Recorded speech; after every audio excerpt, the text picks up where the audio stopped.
কম্পাসের হাত ধরে তাকে নিজের কাছে টেনে নেয় বিহান। বহুদিনের চেপে রাখা অনুভূতি আর থাকে না। সে সরাসরি নিজের মনের কথা কম্পাসকে বলে দেয়। কিন্তু কম্পাস হাল ছাড়ার মেয়ে নয়। সে জোর করে বিহানকে বসিয়ে বলে, বিহান স্যার, এখন আপনার কোনো কথাই শোনা হবে না। আজ আমি যা বলবো সেটাই আপনাকে মানতে হবে। এই বলেই সে নিজের হাতে স্যুপ খাইয়ে দেয় বিহানকে। খাওয়া শেষ হলে কম্পাস রুম থেকে বেরোতে চাইলে বিহান হঠাৎই তার হাত ধরে টান দিয়ে কাছে এনে ফেলে। দুজনের মাঝে দূরত্ব আর থাকে না। চোখে চোখ রেখে দাঁড়িয়ে থাকে তারা। কম্পাস লজ্জায় বলে ওঠে, কি করছেন বিহান স্যার, আমাকে ছাড়ুন। কিন্তু বিহান শক্ত করে তাকে জড়িয়ে ধরে বলে, আমি আর কোনোদিন নিজে থেকে তোমাকে দূরে যেতে দেব না। আজ থেকে আমাদের নতুন পথ চলা শুরু। এই দৃশ্য ঠিক তখনই দেখে ফেলেন বিহানের মা ঋতুজা চৌধুরী।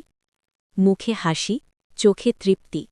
চুপচাপ বেরিয়ে গিয়ে মনে মনে প্রার্থনা করেন, ঠাকুর, আমার ছেলে মেয়েটাকে আগলে রেখো।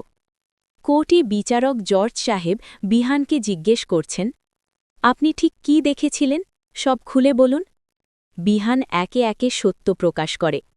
সে জানায়, কলেজের সিকিউরিটি গার্ডের ফোন পেয়ে সে ল্যাবে গিয়েছিল। জিনকে দেখলেও জিন তাকে দেখেনি। জিত ল্যাব ছাড়ার পর বিহান কেতরে ঢোকে। তখন সেখানে কোনো বিষাক্ত কেমিক্যাল ছিল না এবং কম্পাস সেখানে উপস্থিতি ছিল না। পরে সিসিটিভি ফুটেজ নষ্ট দেখে সন্দেহ বাড়ে। তখনই সে দেখে মাস্ক পরা এক ব্যক্তি বিষাক্ত কেমিক্যাল নিয়ে ল্যাবে ঢুকছে। তাকে ফলো করতে গিয়েই ল্যাবে বিস্ফোরণ ঘটে। বিষাক্ত গ্যাসে অজ্ঞান হয়ে যায় বিহান। বিহান স্পষ্ট জানিয়ে দেয়, এই ঘটনার সঙ্গে কম্পাসের কোনো সম্পর্ক নেই। সে সম্পূর্ণ নির্দোষ। আসল অপরাধী ইচ্ছাকৃতভাবে আমাকে মারতে এবং কম্পাসকে ফাঁসাতে চেয়েছিল।